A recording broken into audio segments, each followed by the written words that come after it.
Hey everyone, it's Johnny from Jefferson-Clarion Head Start here again with a new activity for you guys to do. It's a very easy, simple, homemade, 3-ingredient slime.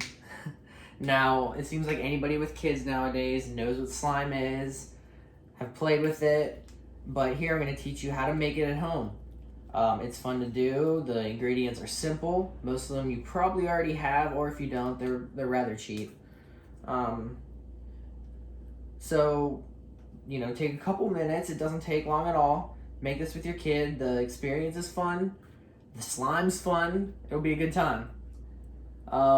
Slime, as you know, has many benefits to it for kids in their development. I'll go over some of the developmental benefits to playing with slime.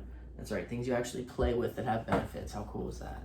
But I'll go over them in a little bit. So, if nothing else, it's fun to make. It's fun to play with. So, I'll go over the ingredients and let's get started. Okay, that's actually supposed to be a little bit cooler, but I don't know how to do video effects, so...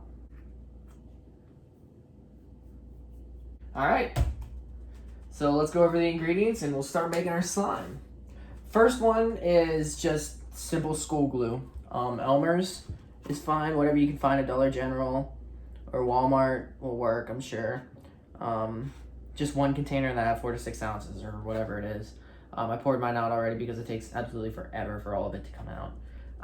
The second one is contact solution, saline solution. You only need 1.5 to 2 tablespoons of that. And this is the smallest one I could find, and nobody in my house wears contacts, so if you need some solution, I got you. I got the hookup. And then the third one is baking soda. You need 1 tablespoon of baking soda. And that's all you need for your basic slime to make it. As you can see, my slime is blue. So I added in a blue food coloring to mine. This one I'm gonna add green to make it look like Flubber, because that was like one of the coolest movies ever growing up, right? Flubber, who didn't love Flubber? The only people that didn't love Flubber are people that didn't watch Flubber, let's be honest, okay? You can add other things into it if you want. You can add glitter, you can add scents in it to make it smell nice. Like I'm sure like essential oils or something like that would be pretty cool inside them. But if you do add anything in, even if it's like little mini styrofoam balls, it's best to add it in to the glue before you actually mix everything else in, because once it gets to like this type of consistency, it is really hard to mix in colors and it does not work as well. So if you're going to put in food coloring like I did, put it in the glue now before you mix anything else in. Drop, drop, drop, drop, drop, drop, drop. You add in that many. And this is a good opportunity if your kid's like preschool age, a little bit older, tap into their curiosity a little bit. Show them what colors you can mix together to make other colors. How red and yellow will make orange, or whatever color combination you want. You don't have to do that, but we're making green, so put it in and stir it up. I like to use a bowl and stirring utensil that I can throw away afterwards, so the cleanup is a lot easier. My wife appreciates that too. I can just throw it away, don't have to clean it, and she doesn't have to eat out of a bowl that slime was made out of.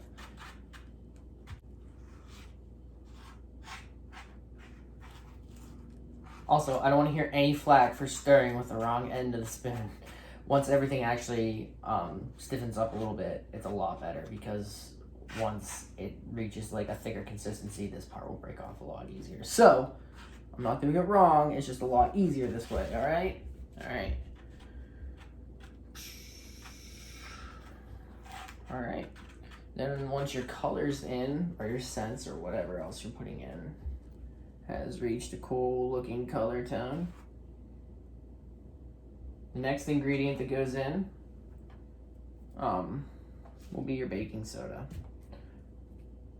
I don't really know if the order of the actual ingredients matters that much, but I know that if I did the saline solution first and use the same spoon, which I'm going to, then the baking soda would stick to the liquid part of the saline solution.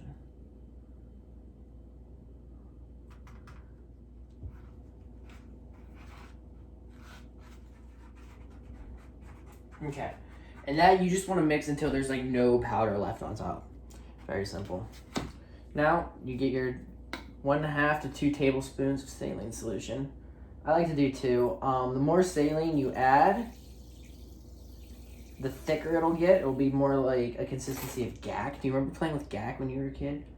I had gack for a total of like 10 minutes when I was a kid, and then it got stuck like in my mom's hair, and my sister's hair, and the carpet, and I never had gack again. But it was pretty cool. If you want it to be more of like a slimier consistency, like the slime that you see on like Nickelodeon, you want a little bit less saline solution, and it'll have that slimier consistency. Then you mix that in. You'll be surprised how long it takes for it to get to like a hard consistency with the saline solution in.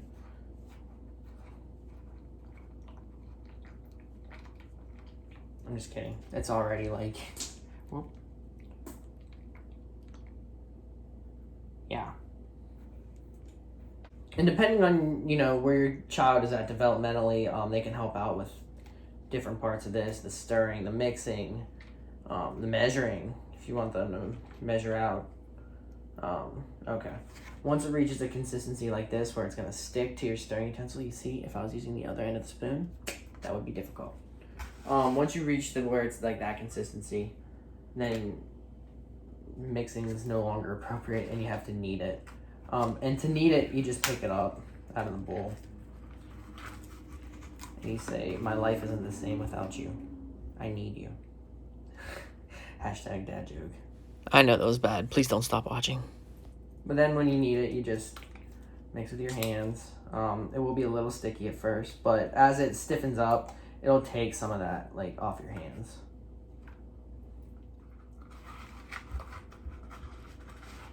And then, you know, once it stiffens up, pick up some of the stuff that's in the bowl. It's gonna have like extra saline that comes out. That's all right. It's okay. Now, if you have a younger one, you might need to do your best to watch them and make sure that they don't put any in their mouth, because for some reason, this looks absolutely delicious to them, and I have no idea why.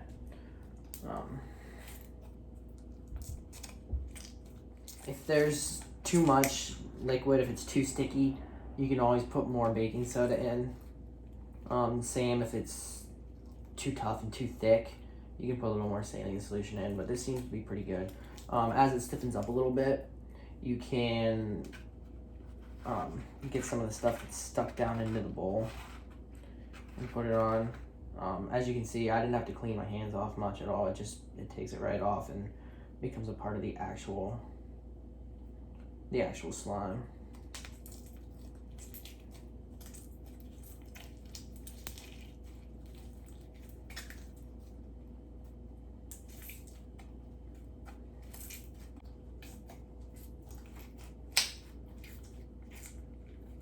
All right, and that's pretty much done. There's my green slime. Like I said, do whatever color you want, do it up. If you want red, blue, make those colors, do color combinations to make colors you normally have, like orange, purple, whatever. You want to make pink slime, do it up. Dad mode. Now, if you have a young girl or a boy with long hair, or you have long hair, you might want to tie it back when you're initially making it, because it can easily get stuck in your hair. If it does get stuck in your hair, just put a little bit of olive oil, coconut oil, something like that in it, rub it in, and comb it out a little bit. It'll be fine. Now I'll talk a little bit about the developmental skills that come with just simply playing with this cool stuff. First and foremost, it increases a kid's fine motor skills. Whenever they squeeze or poke and pull, you know, they're using those small muscles in their hands. And whenever they use those small muscles, they grow stronger. And the importance of that is that it builds up, when it's building up the small muscles in their hands, it really improves on their coloring skills. So they can build upon that and works on their drawing skills and eventually their writing skills. And, you know, it makes their fine motor skills more intentional. It really helps with that hand-eye coordination. it brings a calming effect too. If you have a child that's acting out, temper tantrum maybe, they're just out of control, and their behaviors have escalated, a lot of times it's like a stress ball. Giving them one of these can, calm them down, divert their attention. It's a good stress release. It's even a good one for adults. I mean, it's pretty cool. A lot of us have stress balls on our desks and stuff like that, and it's like a homemade stress ball. It really is. And it brings another sense of satisfaction to know that you made your own stress ball. Like, how cool is that? I mean, it's also a way, this just promotes their curiosity and knowledge. Help them, with measuring things out. The curiosity of mixing colors together. Learning how when different things get mixed together, they can form something completely different. None of the items that we put into that bowl looked like this before we did it, So they're learning all kinds of things whenever they do this, even if you don't realize it. But the biggest benefit that kids can get from homemade slime is just making it and playing it with you. That interaction is absolutely irreplaceable. Sure, you can go to the store and buy some slime or buy Play-Doh and give it to them, but every single time that they play with the slime that you guys made, they're going to think about that time that you guys made it together. Just that interaction, that bonding, that's irreplaceable. You can't pay for that. Now, when you're done with your slime, you can store it. It'll keep its moisture. You just got to water it up a little bit sometimes if it does end up drying out, but you can store it like in a plastic baggie. You can put it in some Tupperware, and it'll be absolutely fine to take out again later. Like I said, temper tantrum, bored, or whatever. Pull out some slime and play with it a little bit. That stuff that I had, the blue slime, I actually made that another day, different day, and pulled it out, and it was absolutely fine. There were no issues with it. I didn't need to water it up or anything.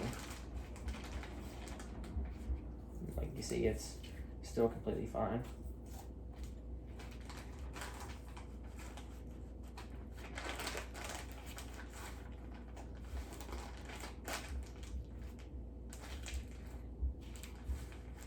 So boom, there you go. Now go out, make your slime. I want to see some pictures of it. Show us how you store it if you want. If you want to make a cool little face like that. And enjoy the time together most of all. And make sure you watch more of our videos. There's more to come. Thanks, everyone.